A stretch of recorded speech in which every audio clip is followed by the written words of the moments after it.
الحمد لله نحمده ونستعينه ونستغفره ونعوذ بالله من شرور أنفسنا ومن سيئات أعمالنا من يهده الله فلا مضل له ومن يضلل فلا هادي له وأشهد أن لا إله إلا الله وحده لا شريك له وأشهد أن سيدنا وسندنا ومولانا محمدا عبده ورسوله وقال الله تعالى في القرآن المجيد والفرقان الحميد قل إن كنتم تحبون الله فاتبعوني يحببكم الله. بزرگان محترم، برادران عزیز، ربیع الاول کا مہینہ ہے. نبی کریم صلی اللہ علیہ وسلم کی یوم ولادت کے حوالے سے آج کل تقریبات، اجتماعات، جلسے، جلوس سب کچھ ہو رہا ہے، لیکن ہم سب کو یہ جاننے کی ضرورت ہے کہ ہمیں اس مناسبت سے کیا کرنا چاہیے اور کیا نہیں کرنا چاہیے. مہینہ اور نام تو اتنا عظیم الشان ہے، لیکن ہمارا طرز عمل کیا ہونا چاہیے اور ہم کس رخ پر جا رہے ہیں. پہلی بات تو یہ سمجھیے کہ ہم سنت کس کو کہتے ہیں اور بدعت کس کو کہتے ہیں. سنت کی تعریف کیا ہے اور بدعت کس کو کہا جاتا ہے، ہمیں پہلے یہ سیکھنے کی ضرورت ہے. اور تیسرے نمبر پر یہ کہ سنتوں کی ہماری زندگی میں اہمیت کیا ہے، جس کو آج ہم لوگ فراموش کر بیٹھے ہیں. ربیع الاول کے نام پر، ماہ مبارک کے نام پر اس قدر حرام اور ناجائز کام آج کل ہو رہے ہیں جو 100% حرام ہے، جس کے بارے میں کوئی کسی کا اختلاف نہیں ہو سکتا. یہ شیطان کی پیروی ہے اور کچھ بھی نہیں. اس لیے ہمیں سمجھنے کی ضرورت ہے کہ سنت جیسا مقدس، بابرکت، عظیم الشان نام وہ ہمارے لیے کیوں ضروری ہے. سب سے پہلی تعریف، سنت کہتے کس کو؟ سنت کہا جاتا ہے اقوال النبی صلی اللہ علیہ وسلم و احوال. حدیث کی تعریف بھی ہے، سنت کی تعریف.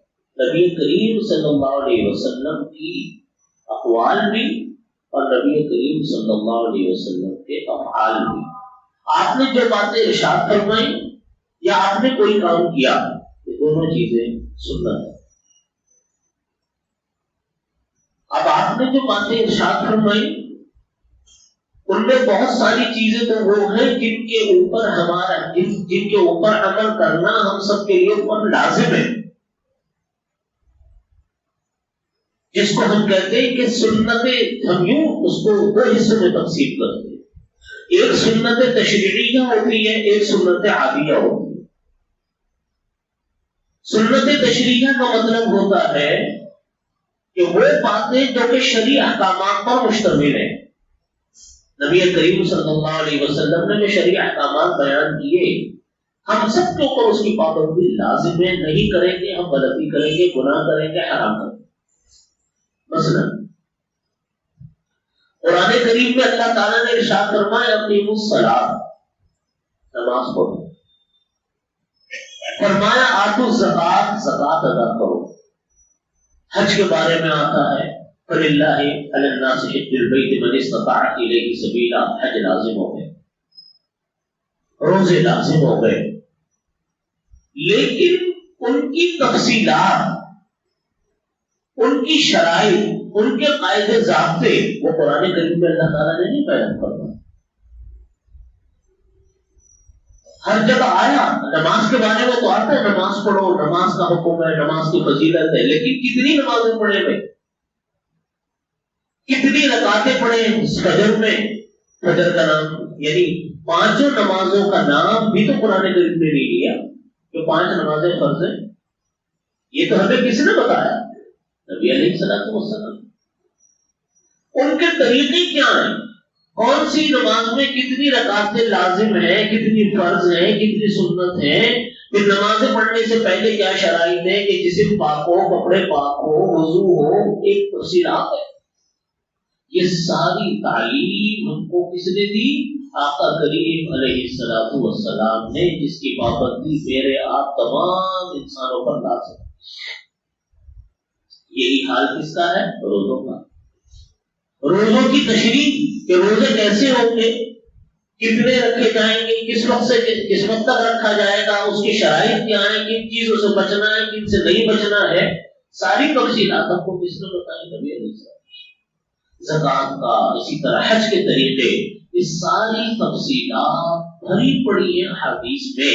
ان تمام تفصیلات کو سنت تشریعیہ کہا جاتا ہے۔ اس لیے سنت کے اس حصے کی پیروی تو ہمارے اوپر فرض کے درجے میں۔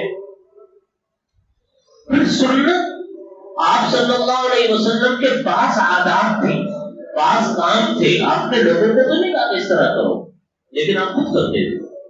مثلا مسجد میں اس طرح داخل ہوتے تھے، مسجد سے نکلتے اس طرح تھے، کپڑے اس طرح کے پہنتے تھے، چلتے اس حدیث شریف میں آتا ہے آپ اس کی چال اس طرح کی تھی کہ جیسے اونچائی سے نیچائی کی طرف آدمی اترتا ہے، انداز ایسا تھا۔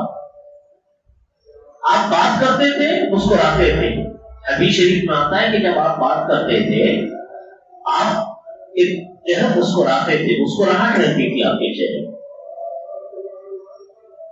تو یہ جو عادات ہیں نبی کریم صلی اللہ علیہ وسلم کی، اس کی پابندی کرنا ضروری تو نہیں ہے، کوئی نہ کرے کوئی گناہ نہیں ملے گا، لیکن کوئی سنت کی نیت سے کرے گا تو اس کو سنت کا ثواب ہوگا۔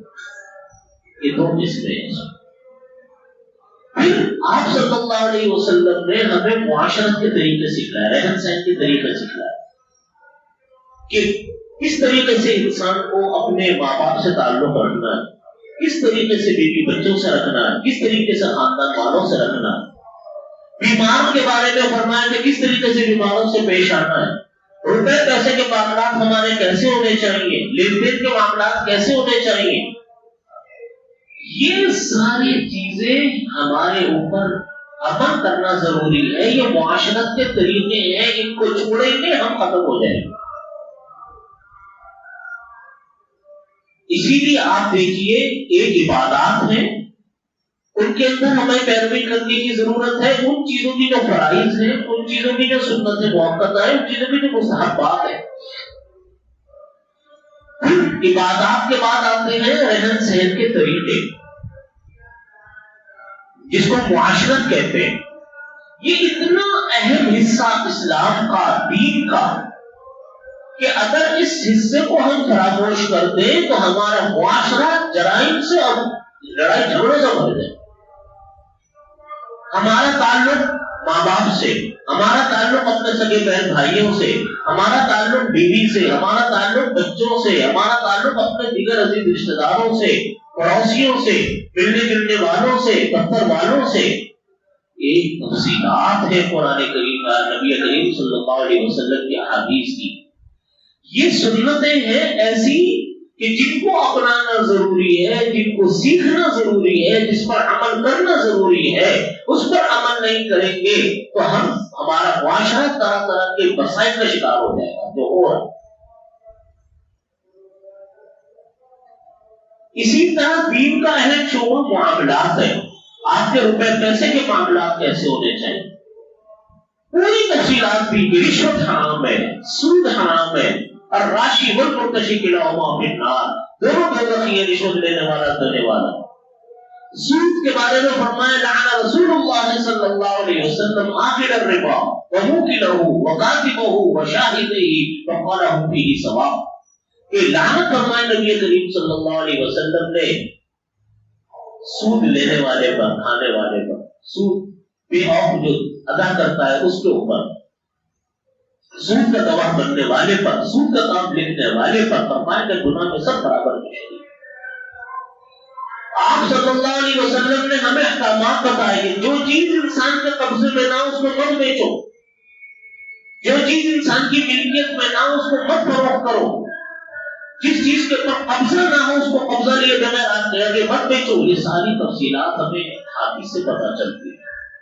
یہ زندگی کا اہم شعبہ، اگر ہم اس کے اوپر عمل نہیں کریں گے، ہم ان بنیادی اصولوں کو چھوڑ دیں گے جو بنیادی اصول ہمیں نبی کریم صلی اللہ علیہ وسلم نے سکھلائے۔ اس کا نتیجہ یہ ہوگا کہ ہمارے کاروبار بھی ناجائز ہو جاتے ہیں اور ہمارے آمدنیاں بھی خراب ہو جاتی ہیں اور معاشرے کے اندر طرح طرح کے جھگڑے پیدا ہوتے ہیں۔ میں یہ بات اس لیے عرض کر رہا ہوں کہ یہ ساری کی ساری چیزیں مل کر انسان کا سنت کا یہ گلدستہ بنتا ہے، سنت کا یہ گلدستہ، سنت کا یہ خوبصورت پھول، سنت کے یہ حسن و جمال، یہ اس وقت معاشرے کے اوپر اثر انداز ہوتے ہیں جب ہم لوگ سنتوں کو سیکھیں، سنتوں پر عمل کریں۔ ہم نہ آج سنتوں کو سیکھتے نہ سنتوں پر عمل کرتے ہیں۔ مثلا میں چھوٹی سی بات عرض کرتا ہوں، ہر جگہ کام سے پہلے ہمیں یہ سیکھنا چاہیے اس پر سنت کا طریقہ کیا ہو۔ مثلا کسی کے جنازے میں جا رہے ہیں، اب ہم یہ دیکھیں کہ سنت کا طریقہ کیا ہے، انتقال کے موقع پر کیا کرنا چاہیے۔ آپ اس پر عمل کریں، آپ یقین مانیے آپ کو بھی راحت ملے گی، گھر ان کے جو لوگ ہیں ان کو بھی راحت ملے گی جن کے گھر میں حادثہ ہو۔ خوشیوں میں کس طرح شریک ہو، سنت کیا بتاتی ہے، یہ چیزیں ہمیں سنت بتاتی ہے۔ حدیث شریف میں فرمایا تعزیت کے بارے میں چھوٹی سی بات عرض کرتا ہوں۔ تعزیت کے بارے میں فرمایا کہ تعزیت اتنی تھوڑی دیر کرنی چاہیے جتنی دیر میں کہ اونٹنی کا یوں کر کے دودھ نکالتے ہیں، بس یہ نہیں ہے کہ دوسرے کے گھر میں ڈیرا جما کے بیٹھے ہیں۔ وہ لوگ پریشان ہوتے ہیں، وہ لوگ تکلیف میں، وہ مہمانداری کو اس وقت متحمل نہیں ہے۔ حضرت جعفر رضی اللہ عنہ، جعفر طیار غزوہ موتہ میں شہید ہوئے، ان کے دونوں بازو کٹ گئے تھے۔ نبی کریم صلی اللہ علیہ وسلم کے قریبی رشتہ دار، تو ان کے جب دونوں بازو کٹے تو نبی کریم صلی اللہ علیہ وسلم نے ان کو لقب ملا، وہ طیار کا ملا، کیونکہ ان کے بچے بہت رو رہے تھے۔ یہ موتہ کا غزوہ موتہ جو ہے یہ آج اردن کے اندر ہے، اس زمانے کا شام تھا جس کو آج کل کی اصطلاح میں جارڈن کہتے ہیں، وہاں یہ غزوہ موتہ ہوا۔ نبی کریم صلی اللہ علیہ وسلم مدینہ طیبہ میں اللہ تعالیٰ نے غزوہ موتہ کا پورا منظر آپ کے سامنے کر دیا تھا کہ غزوہ موتہ میں یہ ہو رہا ہے۔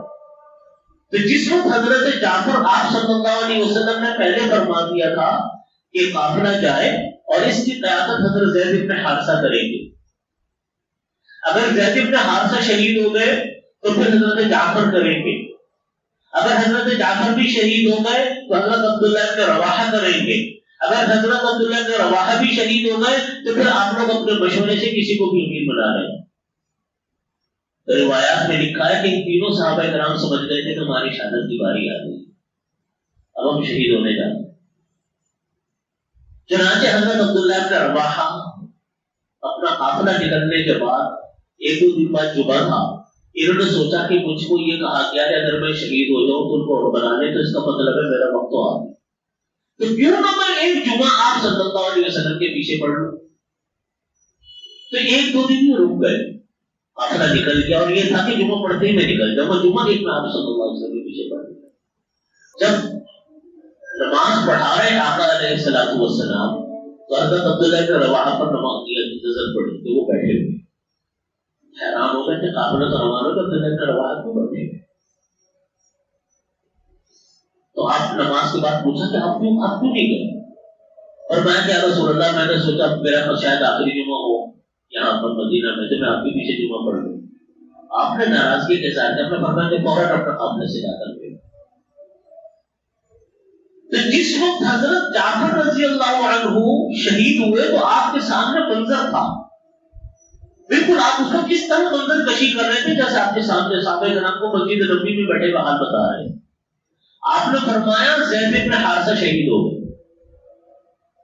اور میری آنکھیں دیکھ رہی ہیں کہ اللہ تعالیٰ نے ان کے لیے سنہرا تخت بچھایا اور ان کو اللہ تعالیٰ نے سنہرے تخت پہ بٹھایا, وہ جنت میں داخل ہوئے. پھر آپ نے فرمایا کہ اب کمان ملی حضرت عبداللہ جعفر کو, فرمایا کہ جعفر بھی شہید ہو گئے اور میری نظریں دیکھ رہی ہیں کہ حضرت جعفر کو اللہ تعالیٰ نے سرخ تخت کے اوپر بٹھایا, سنہرے تخت پہ بٹھایا, وہ بھی جنت میں چلے. پھر آپ نے حضرت عبداللہ بن رواحہ کے بارے میں فرمایا. تو جب حضرت نبی کریم صلی اللہ علیہ وسلم کے چونکہ بڑے قریبی رشتے دار تھے تو آپ تعزیت کے لیے حضرت جعفر کے گھر گئے تو ان کے بچے بہت رو رہے تھے. تو آپ نے ان کو کہا کہ تم روتے کیوں ہو, تمہارے والد کے دونوں بازو کٹے, اللہ نے ان کے پر لگا دیے, وہ جنت میں اڑتے پھرتے ہیں, اس لیے ان کا نام طیار رکھا گیا. جعفر طیار, طیار ان کی شہادت کے بعد ان کو لقب ملا.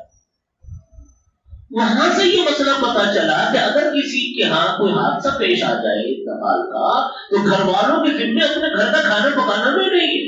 آپ نے اپنے گھر والوں سے جا کر کہا, صحابہ کرام سے کہا کہ اسمعوا لأہل جعفر طعاما, اہل جعفر کے لیے طعام کا انتظام کرو.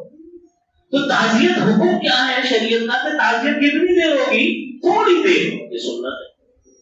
ہمارے ہاں لوگ کیا الٹی دنیا بہنے لگ گئی ہے, آپ اندازہ کیجئے. حکم تو یہ ہے خاندان والوں کو, پڑوسیوں کو کہ جس کے گھر میں میت ہوئی, حادثہ ہوا, اس کے گھر میں آپ کھانا لے کر جاؤ تاکہ ان کے اوپر وہ غم میں ہے, ان کے اوپر یہ بوجھ نہ پڑے.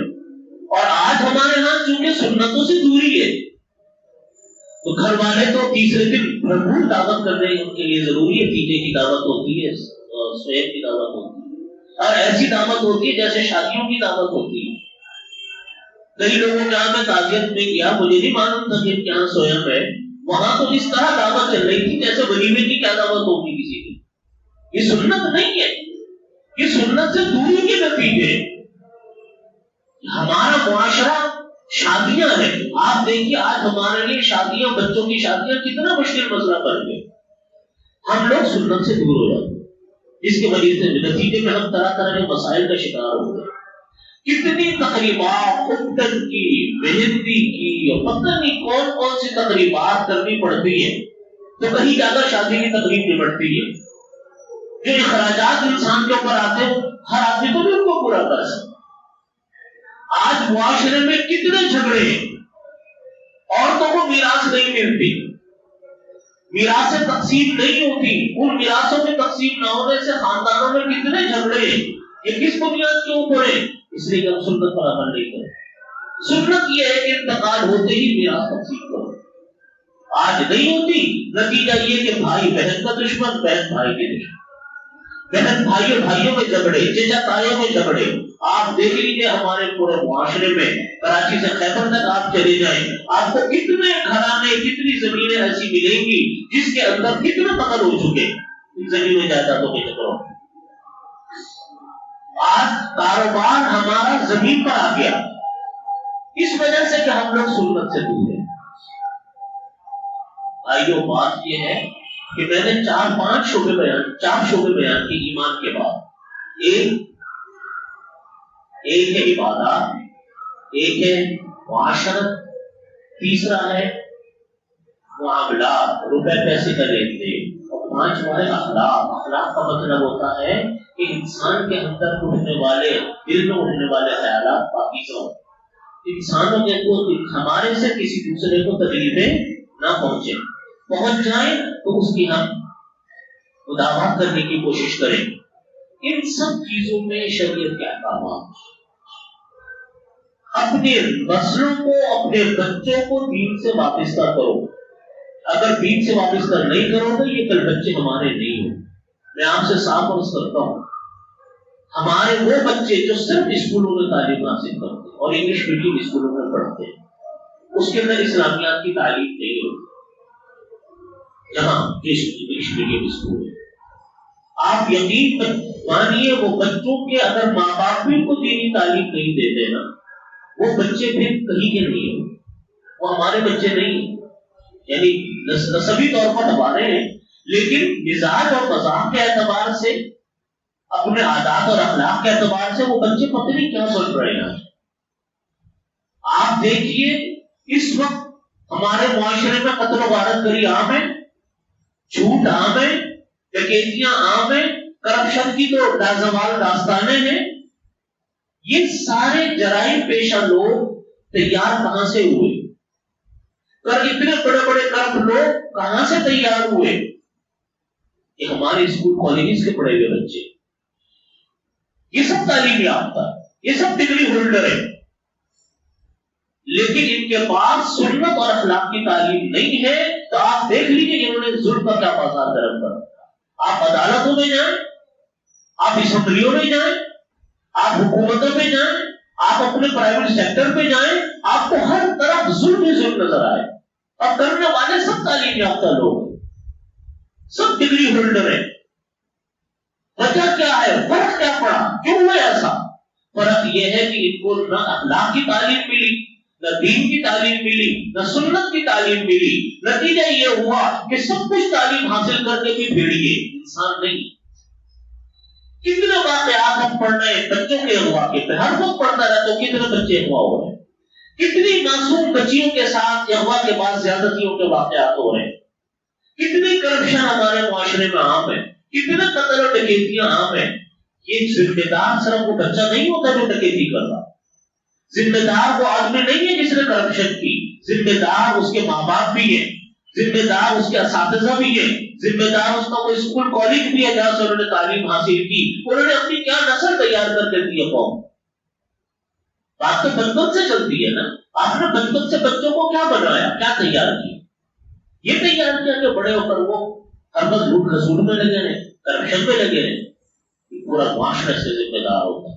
اس لیے میں یہ بات عرض کرتا ہوں کہ جب تک ہم اپنے گھروں میں ہم اپنے بچوں کو جن پر ہمارا بس چلتا ہے ان کو ہم سنت سے روشناس نہیں کرائیں گے, ہم ان کو اخلاق کی تعلیم نہیں دیں گے, ہم ان کو جب تک دین کی تعلیم سے نہیں جوڑیں گے, یقین مانیے ہمارے معاشرے کے مسائل کم نہیں ہوں گے, ہمارے معاشرے کے مسائل بڑھتے ہیں.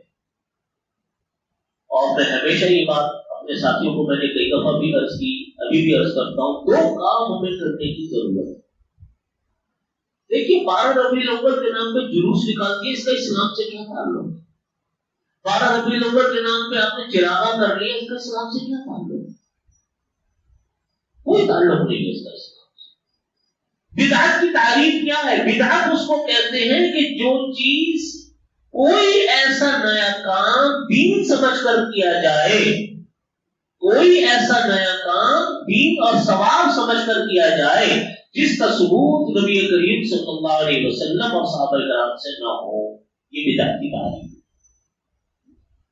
ہر نیا کام بدعت نہیں ہوتا. بجلی بدعت نہیں ہے, گاڑیاں بدعت نہیں ہے, بلڈنگیں بدعت نہیں ہے, نیا کام ہے.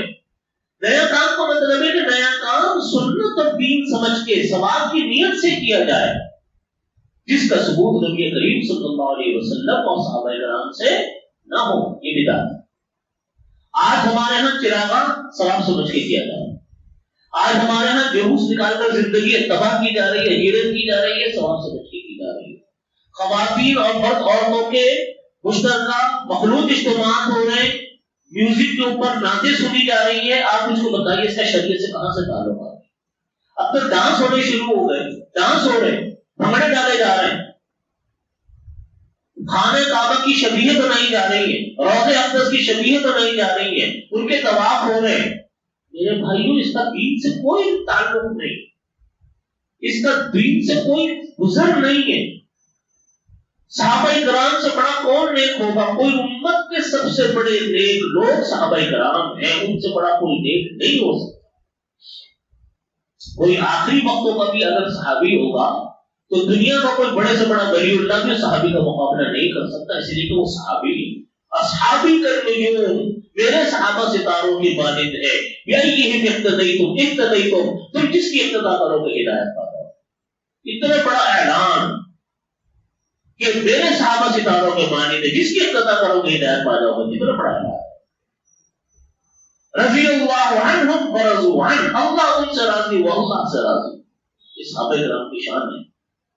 خیر، آپ صلی اللہ علیہ وسلم نے فرمایا کہ خیر القرون قرنی، بہترین لوگ وہ ہیں جو میرے زمانے کے لوگ ہیں، ثم الذین یلونہم ثم الذین یلونہم، پھر اس کے بعد والے، پھر اس کے بعد والے۔ صحابی سے بڑا کوئی نہیں، لیکن کس صحابی نے 12 ربیع الاول بنایا؟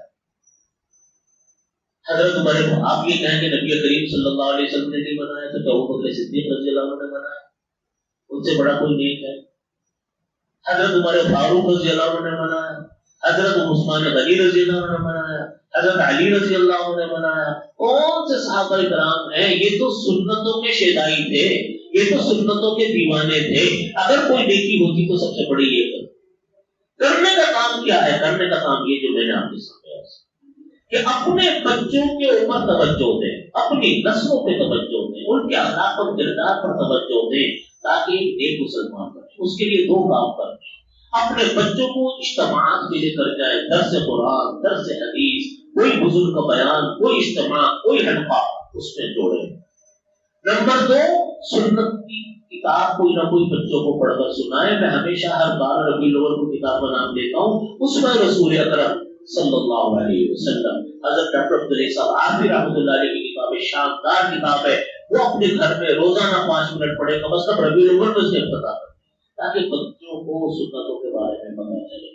اللہ تعالیٰ ہمیں سنتوں سے وابستہ فرمائے، بدعت سے بچائے۔ بدعت یاد رکھیں بڑا کبیرہ گناہ ہے، کل بدعت ضلالہ، حدیث شریف میں فرمایا کہ ہر بدعت گمراہی ہے، تو کل ضلالۃ فی النار، اور ہر گمراہی انسان کو آگ میں لے جانے والی ہے۔ اللہ تعالیٰ ہم سب کی حفاظت فرمائے۔ آخر دعوانا الحمدللہ۔